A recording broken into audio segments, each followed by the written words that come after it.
السلام علیکم۔ آج ہم قرآن کریم کی سورت سبا کی منتخب آیات یعنی 1 سے 54 تک ان پر بات کریں گے۔ وعلیکم السلام۔ جی بالکل، اور ان آیات میں آپ دیکھیں اللہ کی قدرت، انبیاء کے واقعات اور ایمان و کفر جیسے بڑے اہم موضوعات ہیں۔ جی، تو ہمارا مقصد یہی ہے کہ ان آیات کے جو کلیدی اسباق ہیں، جو انسائٹس ہیں، ان کو ذرا سمجھنے کی کوشش کریں۔ بالکل، سورت کا آغاز ہی دیکھیں اللہ تعالیٰ کی حمد سے ہوتا ہے، وہ جو آسمانوں اور زمین کی ہر چیز کا مالک ہے، اور آخرت میں بھی ساری تعریف اسی کے لیے ہے۔ یعنی دنیا اور آخرت دونوں میں حمد اسی کی۔ جی، وہ حکمت والا ہے، ہر بات سے پوری طرح باخبر ہے۔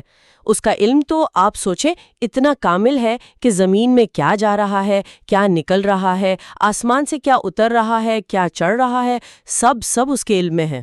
سبحان اللہ، اور وہ رحیم بھی ہے، غفور بھی۔ بالکل، رحم کرنے والا، بخشنے والا۔ اچھا، یہ علم کامل والی بات جو ہے یہ آگے چل کر میرا خیال ہے قیامت کے ذکر سے جڑتی ہے، کیونکہ کچھ لوگ انکار کرتے تھے اس کا۔ جی بالکل، منکرین کا یہی شک تھا کہ قیامت کہاں آنی ہے، سب ختم ہو جائے گا۔ تو اللہ نے فوراً جواب دیا، قسم کھا کر کہا کہ میرے رب کی قسم وہ ضرور آئے گی۔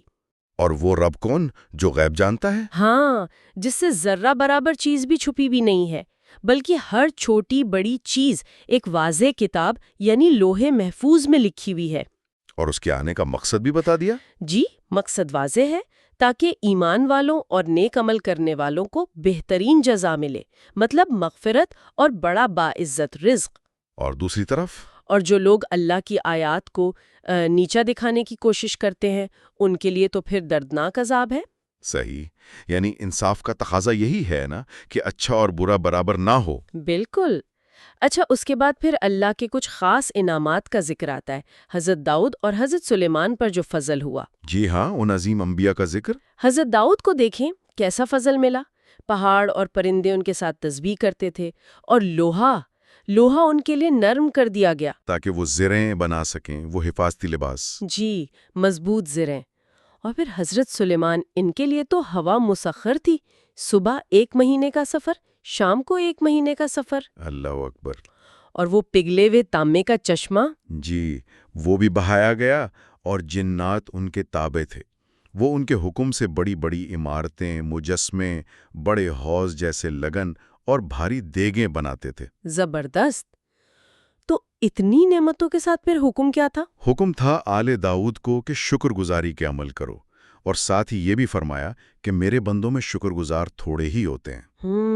یہ بات تو بہت اہم ہے، یعنی بڑی نعمت کے ساتھ بڑی ذمہ داری بھی آتی ہے، شکر کی۔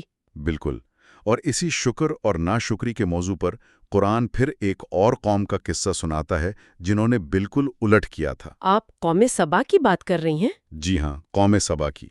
ان کے لیے تو ان کی بستی میں ہی اللہ کی نشانی تھی، دائیں بائیں باغ ہی باغ، پاکیزہ شہر، بخشنے والا رب۔ کیا منظر ہوگا! بالکل، اور ان سے کہا گیا تھا کہ اپنے رب کا دیا رزق کھاؤ اور اس کا شکر کرو، لیکن انہوں نے کیا کیا؟ انہوں نے منہ موڑ لیا، ناشکری کی۔ جی، ناشکری کی۔ تو نتیجہ کیا نکلا؟ سیل الارم آیا، یعنی بند ٹوٹ گیا اور ایک بڑا سیلاب آیا۔ اور وہ ہرے بھرے باغ؟ وہ باغ بدل دیے گئے، کس چیز میں؟ بدمزہ پھلوں والے باغ، کچھ جھاڑ جھنکار اور تھوڑی سی بیریاں، ویرانہ بن گیا۔ اللہ، کتنا بڑا فرق! ہاں، اور فرمایا کہ یہ بدلہ تھا ان کے کفر کا۔ اللہ ناشکروں کو ہی ایسی سزا دیتا ہے۔ تو یہ قصہ تو مطلب صبر اور شکر کرنے والوں کے لیے بہت بڑی نشانی ہے، نعمت چھن بھی سکتی ہے۔ یقیناً۔ اچھا، اس کے بعد پھر شرک کی تردید آتی ہے بہت زور دے کر۔ جی، توحید کا پیغام۔ بالکل، صاف صاف کہا گیا کہ اللہ کے سوا جن کو بھی پکارا جاتا ہے وہ ذرہ برابر اختیار نہیں رکھتے، نہ آسمانوں میں نہ زمین میں۔ نہ وہ اللہ کے شریک ہے، نہ مددگار۔ کوئی حصہ نہیں ان کا۔ اور شفاعت بھی یعنی سفارش بھی صرف اسی کی چلے گی جسے اللہ خود اجازت دے گا۔ اور رزق کا سوال بھی اٹھایا گیا۔ جی، پوچھا گیا کہ بتاؤ آسمانوں اور زمین سے رزق کون دیتا ہے؟ جواب بھی خود دیا، اللہ۔ اور پھر ایک بڑا چیلنج دیا مشرکین کو۔ وہ کیا؟ فرمایا کہ ہم یعنی اہل ایمان یا تم یعنی مشرکین، ہم میں سے کوئی ایک ہی گروہ ہدایت پر ہے یا کھلی گمراہی میں، یعنی حق اور باطل جمع نہیں ہو سکتے۔ بات تو واضح ہے۔ اور نبی کریم صلی اللہ علیہ وسلم کے بارے میں کیا فرمایا؟ آپ صلی اللہ علیہ وآلہ وسلم کو تمام انسانوں کے لیے بشیر و نذیر بنا کر بھیجا گیا ہے، خوشخبری دینے والا اور ڈرانے والا۔ تمام انسانوں کے لیے یہ عالمگیر پیغام ہے۔ بالکل۔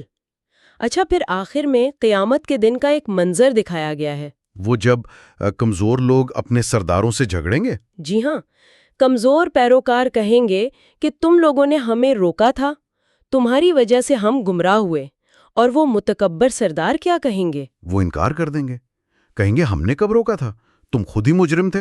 لوگوں کے لیے اجر بھی دگنا ہے، اور وہ امن والے بالا خانوں میں ہوں گے۔ الحمدللہ۔ تو اگر ہم ان ساری باتوں کو سمیٹیں تو اہم نکات کیا نکلتے ہیں؟ دیکھیں، سب سے پہلی بات تو اللہ کی مکمل حاکمیت اور اس کا بے مثال علم ہے، پھر ایمان اور عمل صالح پر بہترین جزا کا وعدہ، اور کفر اور ناشکری پر سزا، جیسے قوم سبا کے واقعے سے ظاہر ہے۔ جی، اور شرک کا مکمل رد، اور یہ کہ قیامت اور آخرت میں جواب دہی یقینی ہے۔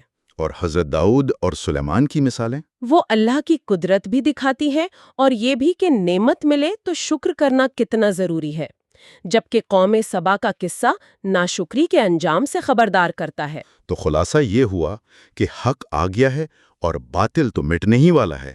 بالکل، یہ پیغام پوری انسانیت کے لیے ہے۔ جی۔ اور آخر میں ایک آیت نمبر 46، وہ مجھے بہت غور طلب لگتی ہے۔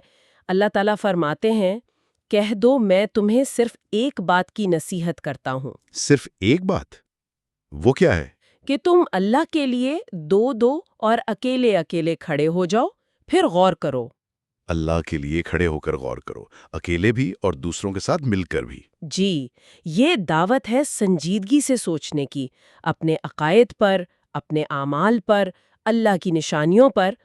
تو سوال یہ ہے کہ کیا ہم سب اپنی زندگیوں میں اس دعوت فکر پر عمل کر رہے ہیں؟ یہ سوچنے کی بات ہے۔ بے شک، یہ بہت گہری بات ہے غور و فکر کے لیے۔ آج کی گفتگو کے لیے بہت شکریہ۔ بہت شکریہ۔